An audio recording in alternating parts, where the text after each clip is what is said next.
The impossible student.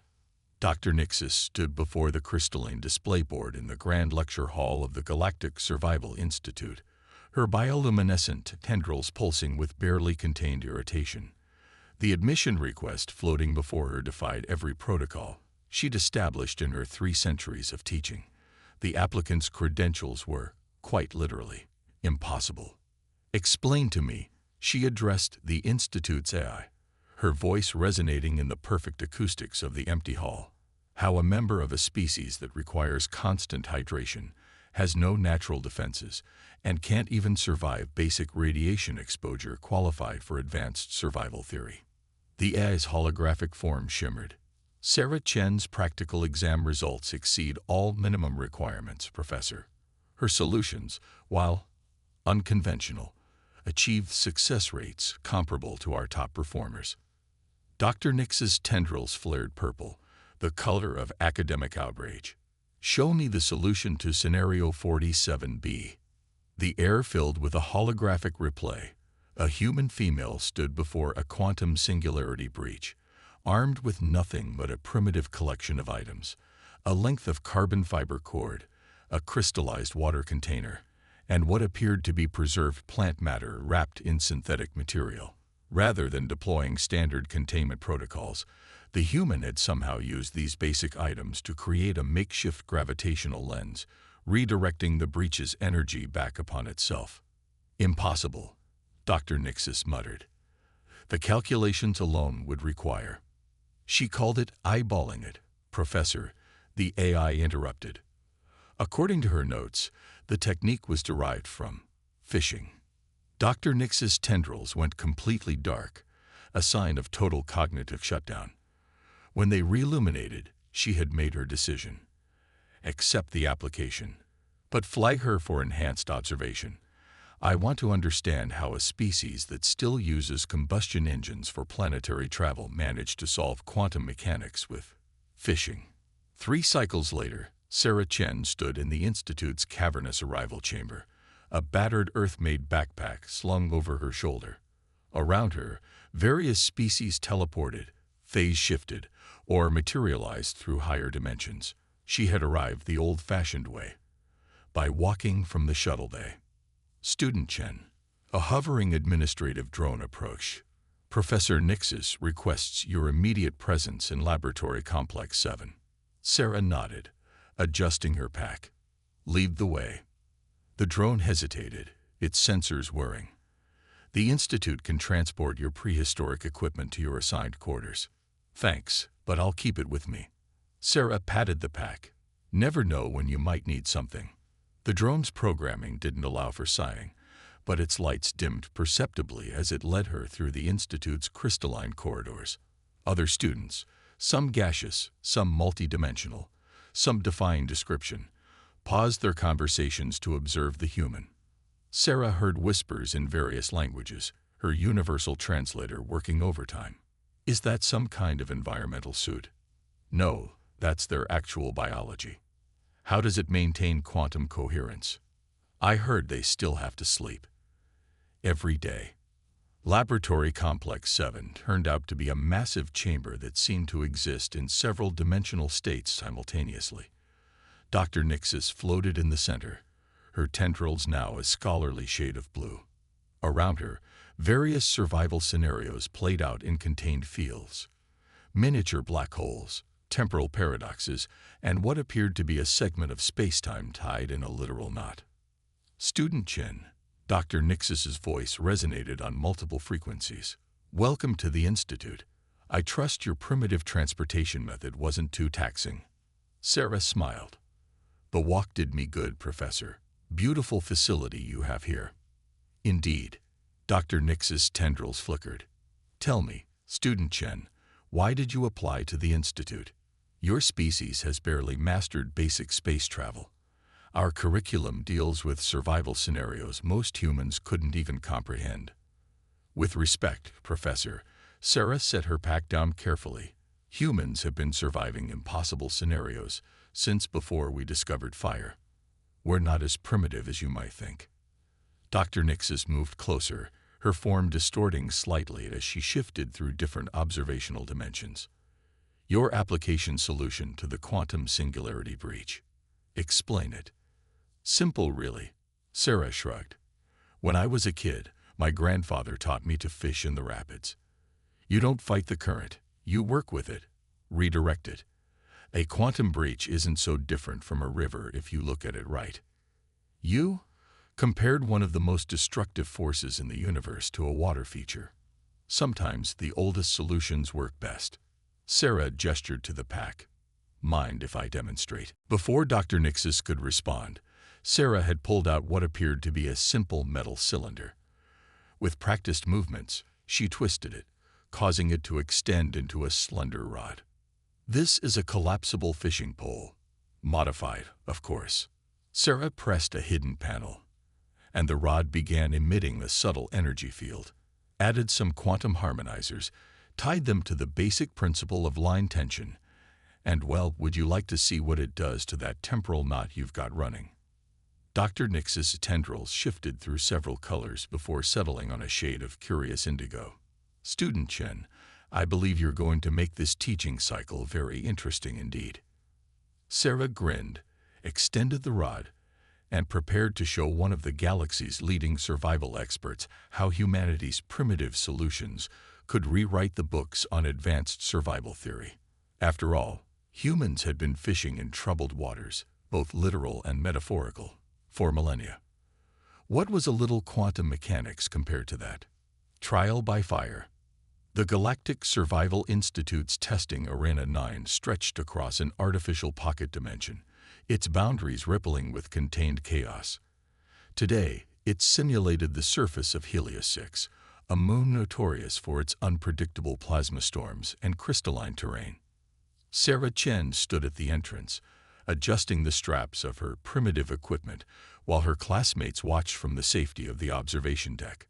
The challenge is simple, Dr. Nixis announced, her tendrils glowing with educational enthusiasm. Survive for one standard cycle while collecting 3 samples of plasma-charged crystals. Previous record, 4 hours, held by a being composed entirely of living energy. Sarah studied the swirling, violet-tinged atmosphere beyond the safety field. Lightning danced between floating crystal formations, each bolt carrying enough energy to vaporize most organic matter. Her classmates had already placed their bets on her survival time. The most optimistic gave her 30 minutes. Standard safety protocols apply, Dr. Nixis continued. Your emergency beacon will activate automatically if your vital signs reach critical levels, though given your species' fragility, that may happen rather quickly. Her tendrils flickered with what might have been concern. Last chance to withdraw, Student Chen. Sarah pulled out her modified fishing rod and a coil of what looked like ordinary rope. Quick question, Professor. These plasma storms, they follow magnetic field lines, right? Naturally, though I fail to see how that elementary observation will. Just checking. Sarah grinned, pulling something else from her pack, a collection of small metal objects that drew confused murmurs from the observation deck. Time to go fishing. The safety field dropped, and Sarah stepped onto the crystalline surface. Immediately, her hair stood on end from the atmospheric charge. Above, plasma arcs illuminated the artificial sky like nature's own fireworks display. Beautiful, if you ignored the whole instant death aspect. First step in surviving any extreme environment, Sarah muttered to herself, knowing the observation deck could hear every word, is understanding the patterns. She drove one of her metal objects, revealed to be a simple tent peg modified with some basic Institute technology, into a crack in the crystal surface. The peg began humming, emitting a subtle electromagnetic field. Sarah quickly placed more pegs in a circular pattern, each one adding to the field. Fascinating, one of her gaseous classmates commented. She's creating a rudimentary force field using prehistoric tools. Incorrect, Dr. Nixis responded, her tendrils pulsing with academic interest. She's creating a lightning rod network. Though at this scale, it won't be nearly enough tow. A massive plasma bolt struck near Sarah's position. Instead of incinerating her, it arced between her carefully placed pegs, creating a dancing web of energy. Sarah was already moving, her fishing rod extended. With a motion practiced on countless Earth streams, she cast her line through the contained lightning storm. "Is she attempting to catch plasma?" a crystalline student asked incredulously. "That's not how energy manipulation works." But Sarah wasn't trying to catch the plasma. She was using it. The line she had modified with conductive elements that attracted the electric charge. As the plasma followed her line's path, she guided it precisely toward one of the floating crystal formations. The intense energy burst knocked loose exactly the sample she needed, which she promptly reeled in. "You see," Sarah explained, securing the crystal in a shielded container. "Back on Earth, we have these fish called electric eels. Understanding how they navigate and manipulate electrical fields taught us a lot about working with energy systems. Sometimes the best technology is the one that mimics nature." Dr. Nix's tendrils had shifted to a color previously undocumented in academic records, somewhere between astonishment and scientific revelation. But the calculations required to predict plasma storm patterns. "Don't need them," Sarah interrupted, already casting her line toward another crystal formation. "Any experienced angler can read water currents by watching the surface. Plasma currents aren't so different. You just have to learn their rhythm." Over the next several hours, Sarah turned what was supposed to be a lethal survival challenge into something resembling a peculiar fishing expedition. She used her peg network to create safe zones, her modified line to redirect plasma flows, and occasionally employed what she called the old hook and dodge when particularly aggressive energy bursts threatened her position. Her classmates watched in stunned silence as she collected not just the required 3 crystals, but 5, breaking the previous record by a significant margin. More importantly, she made it look almost easy. When she finally stepped back through the safety field, her hair standing wildly on end and a satisfied smile on her face, even Dr. Nix's seemed at a loss for words. "Student Chen," the professor finally managed, her tendrils cycling through various shades of academic bewilderment. "Your method was unorthodox, incredibly dangerous, and completely contrary to established survival protocols. But it worked," Sarah pointed out, carefully stowing her gear. "Indeed." Dr. Nix's tendrils settled on a color that indicated deep contemplation. "Perhaps there is something to be said for your species' alternative approach to problem solving. Though I still fail to understand how you developed such precise control over plasma streams with nothing but modified fishing equipment." Sarah shrugged, shouldering her pack. "Like my grandfather always said, once you learn to read the river, you can read anything. Water's on Earth, plasma in space. It's all about finding the flow and working with it, not against it." As they left the testing arena, Sarah's classmates bombarded her with questions about primitive Earth survival techniques. The betting pool had been completely disrupted, and several students were already attempting to modify their own equipment based on her demonstration. Dr. Nixis observed it all, her tendrils now showing a completely new color, one that might just have been respect. Perhaps it was time to update the Institute's textbooks on what constituted advanced survival techniques. "Breaking point. Group survival scenarios," Dr. Nixis announced, her tendrils rippling with anticipation, "often prove more challenging than solo missions. The complexity of coordinating multiple species, each with their own biological limitations, can turn even simple survival situations into diplomatic nightmares." Sarah stood with her assigned team in the Institute's primary deployment chamber. Her teammates included Zix-427, a quantum phase being who existed in multiple states simultaneously; Crystallos, a silicon-based life form whose body resembled a collection of living gemstones; and Vapor, a gaseous entity who communicated through controlled density fluctuations. Their destination, the ice planet Glacius Prime, where temperatures plunged to levels that could freeze light itself, and reality grew brittle enough to crack. "Your objective," Dr. Nixis continued, "is to locate and activate an ancient thermal core buried beneath the planet's surface. Without it, this region of space will experience a devastating ice age that could last millennia. Previous teams have failed due to their inability to cooperate effectively. Sarah checked her modified equipment while her teammates calibrated their various environmental protection systems. She had added several new innovations to her gear since the Plasma Storm challenge, though the basic fishing rod remained her constant companion.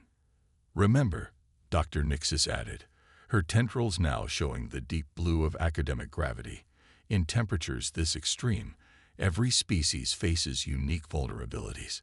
Even our phase-shifting students cannot simply bypass the cold. You have 6 hours before the ice reaches critical density." The transport beam activated, and reality shifted.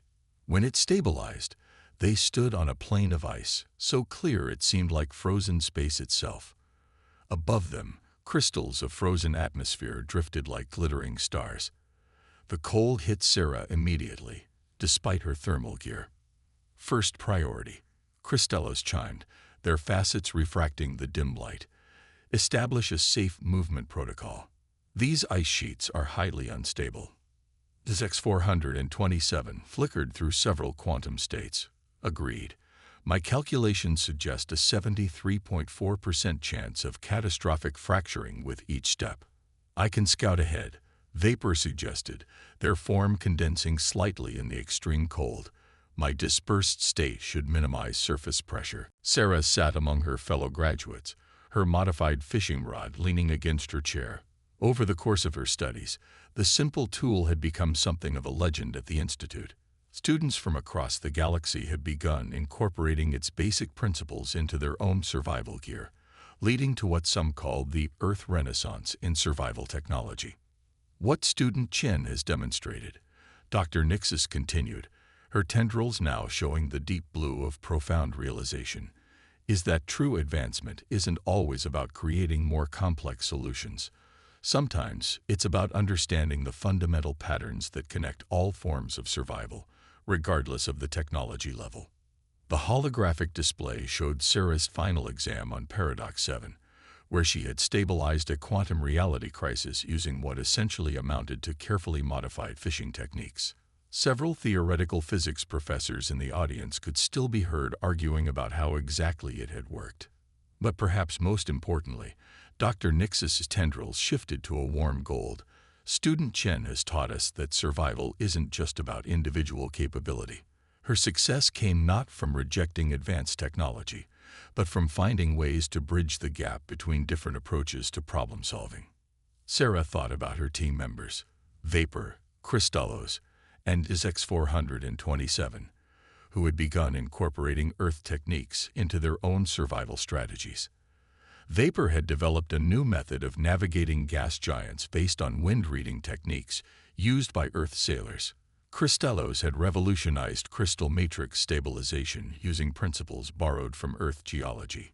Even X427 had found that certain human meditation techniques helped with maintaining quantum coherence. "Therefore," Dr. Nixis announced, "it is my privilege to present not only a graduation certificate to Sarah Chen, but also to announce the establishment of the Earth Wisdom Initiative at the Institute. This new department will focus on studying and integrating what we once dismissed as primitive survival techniques from various developing species."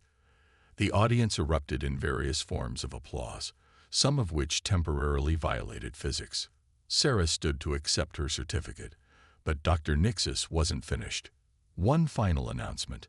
The professor's tendrils now showed a color of pure academic satisfaction. The Institute's board has unanimously voted to create a new teaching position, Professor of Practical Survival Applications. "Student Chen, or should I say Professor Chen, would you accept this position?" Sarah stepped to the podium, carrying her faithful fishing rod. "Thank you, Professor Nixis. I would be honored, but I have one condition." Dr. Nixis' tendrils showed curious amusement. "Oh, my first class needs to be a field trip. I know this little fishing spot back on Earth." Sarah grinned. "I think it's time to show some of our advanced species how to really read water." The ceremony concluded with laughter, celebration, and what would become a legendary after-party, where various alien species attempted to master the art of casting a fishing line. Several small temporal paradoxes were created in the process, but as Sarah pointed out, that just made the fish stories even better. In the years that followed, the Galactic Survival Institute would become known for its unique approach to survival training, combining the most advanced technology with what they now called fundamental pattern recognition techniques, though most students just called it the Earth Way. And if you visited the Institute's main hall, you would find a simple fishing rod displayed prominently alongside quantum computers and reality manipulators. Below it, a plaque reads, "Sometimes the simplest tools, in the right hands, can solve the most complex problems." Dr. Nixis still maintains that incorporating fishing techniques into quantum mechanics goes against all logical academic progression. But even she keeps a modified fishing rod in her office, just in case. Navigated quantum ice fields using Earth survival techniques, and somehow turned our most advanced survival scenarios into what you call camping trips. Sarah stood calmly, her modified fishing rod secured to her pack along with several new additions she crafted during her time at the Institute. Her fellow students watched from the observation galleries, many having abandoned their initial skepticism in favor of genuine curiosity about human approaches to survival. However, Dr. Nixis continued, her tendrils shifting to a more serious shade. "Your final exam will be different. I've created a scenario that cannot be solved with simple analogies to Earth experiences. The challenge takes place on Paradox 7, a planet existing in a state of quantum uncertainty. The holographic display activated, showing a world that seemed to flicker in and out of different states of reality. Mountains became valleys, became voids, and back again in endless cycles. The atmosphere itself appeared to be having an argument with the laws of physics. Your objective is to reach the planet's core and stabilize its quantum matrix before total reality collapse occurs. You'll have exactly 3 hours. The planet's time dilation effects mean this could feel like minutes or millennia from your perspective." Sarah studied the display carefully. What's causing the instability? The planet's core contains a fragment of proto-matter from the universe's formation, Dr. Nixis explained, her tendrils showing subtle signs of pride in the complexity of her challenge. Its natural state of quantum uncertainty has begun to affect the entire planet. Previous attempts at stabilization by even our most advanced phase-shifting species have failed. And if it's not stabilized, the cascade effect will eventually threaten this entire sector of space. The planet will essentially become a reality bomb. Sarah nodded, making final adjustments to her equipment. Her classmates had noticed several new modifications to her usual gear, including what appeared to be a quantum harmonizer integrated into her fishing rod and some suspicious-looking mason jars in her pack. "One last thing," Dr. Nixis added, her tendrils now showing a genuine concern that surprised many observers. "The planet's quantum state means your emergency beacon may not function reliably. If you get into trouble, you might be truly on your own." "Understood," Sarah replied, then smiled. "You know, this reminds me of something my grandfather used to say about fishing in mountain streams during earthquake season." Dr. Nix's tendrils flickered with what might have been exasperation. "Student Chen, I failed to see how. He said, when the ground won't stay still, you need to become the ground." Sarah checked her modified helmet seal. "I think I'd finally understand what he meant." The transport beam activated, and Sarah found herself on a surface that couldn't decide if it wanted to be solid, liquid, or a philosophical concept. The sky above her cycled through colors that hadn't been invented yet, and she could feel reality itself trying to rewrite her molecular structure. She immediately drove her modified fishing rod into what currently appeared to be ground, activating the quantum harmonizer. The rod began emitting a field that created a small bubble of stable space around her, a trick she'd developed after studying how her gaseous classmate Vapor maintained coherence. "First step," she muttered to herself, knowing the observation team was watching, "is understanding the pattern in chaos." She pulled out one of her mason jars, which she had modified with Institute technology to serve as quantum state observers. The jar contained what appeared to be ordinary water, but she had treated it with particles collected from her various survival challenges. As she watched, the water in the jar began moving in distinct patterns, responding to the quantum fluctuations around her. "Just like reading water to find fish," she commented, studying the movements. "Every disturbance tells a story." Using the jars as guides, Sarah began making her way toward the planet's core. She walked through landscapes that transformed with each step. Deserts becoming oceans, becoming abstract mathematical concepts. Her modified fishing rod, extended to its full length, served as both a quantum anchor and a reality probe. Halfway to her goal, the planet's quantum fluctuations intensified. Sarah found herself having to literally fish for stable reality, casting her line into seemingly empty space and pulling back patches of solid ground. She used techniques learned from years of string fishing, reading the flows of reality like she would read water currents.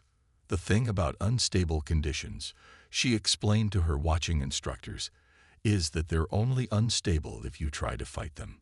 Sometimes you need to flow with the chaos to find the stable points." Dr. Nixis and the observation team watched in amazement as Sarah essentially began fishing for quantum stability, using her modified gear to catch and release pockets of solid reality.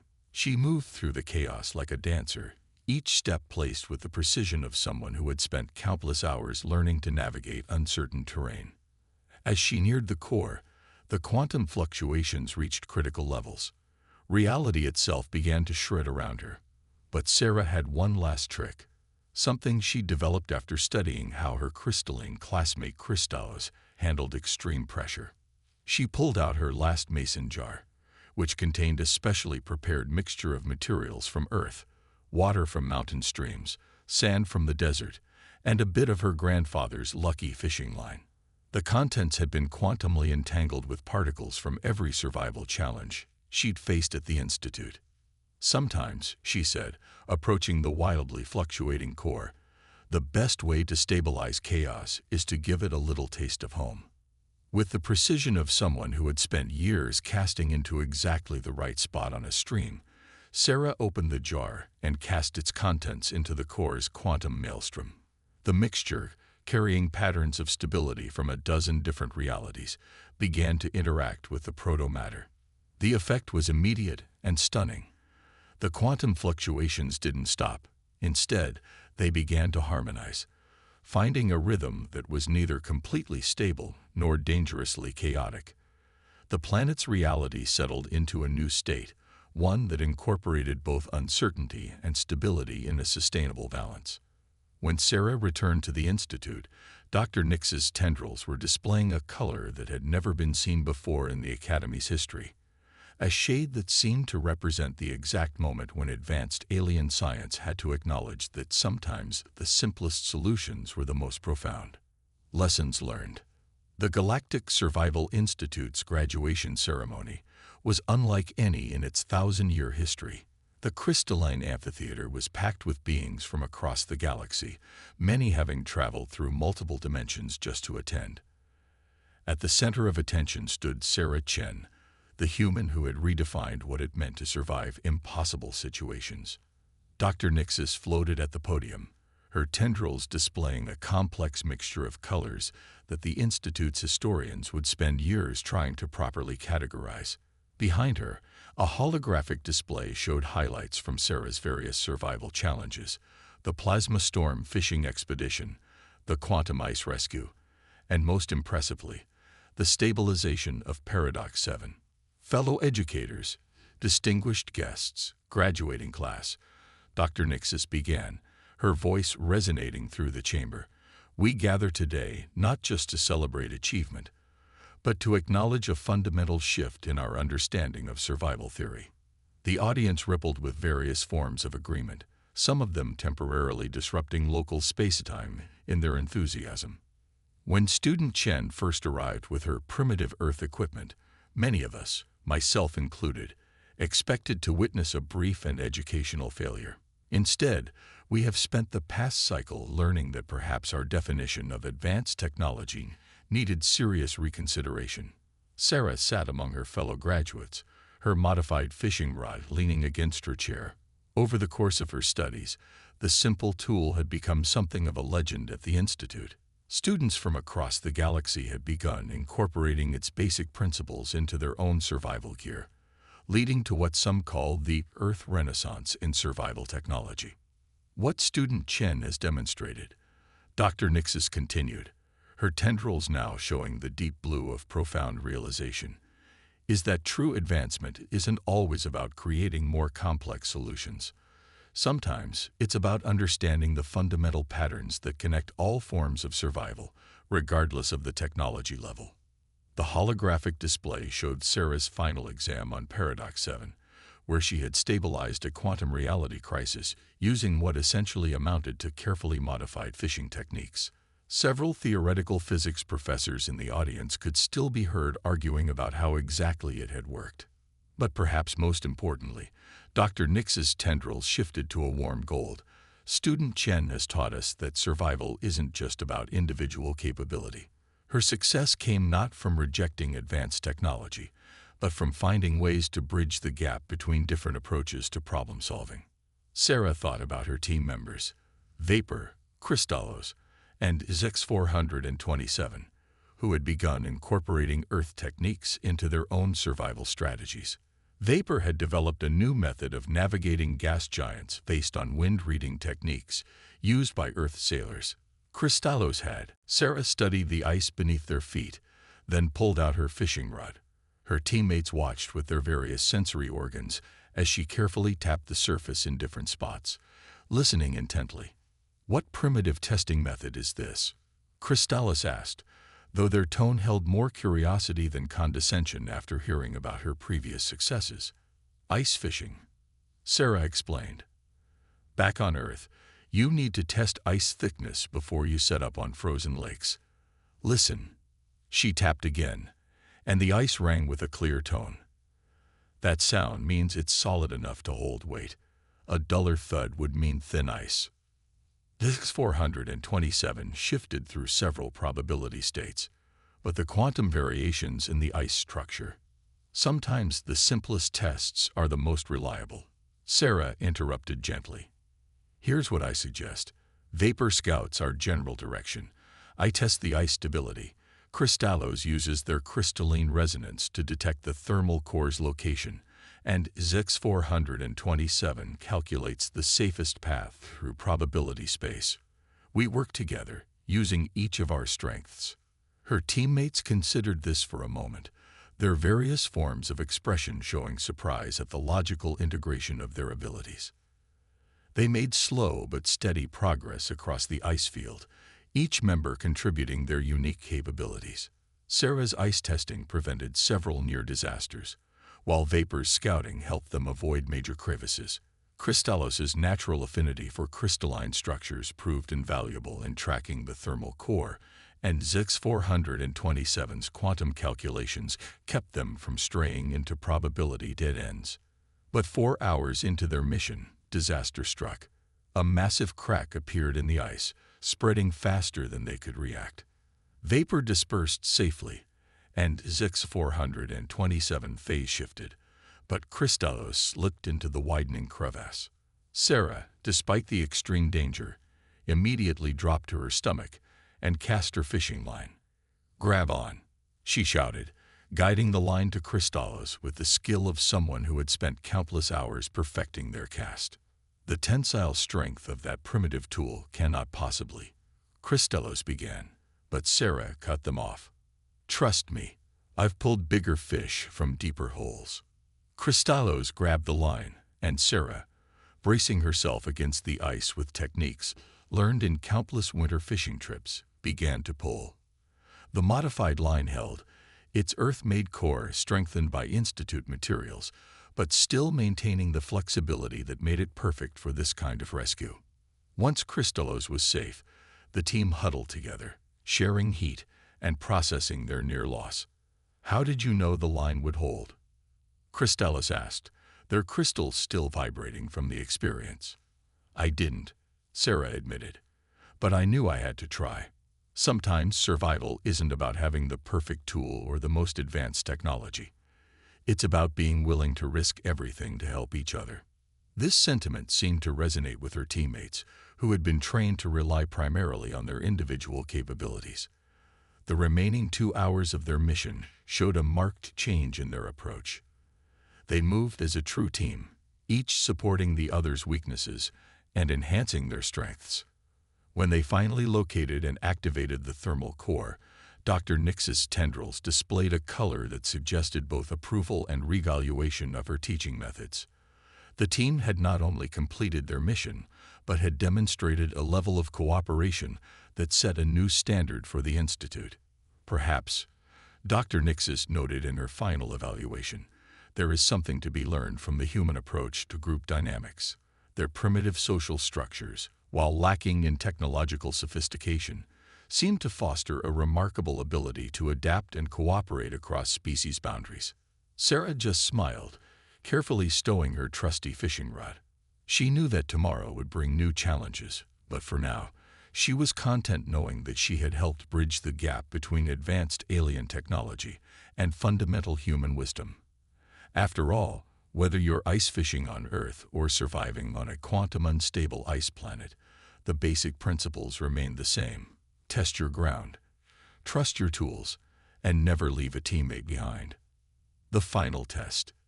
The Institute's Grand Assembly Hall hummed with anticipation. Word had spread quickly about the unprecedented final exam Dr. Nixis had designed.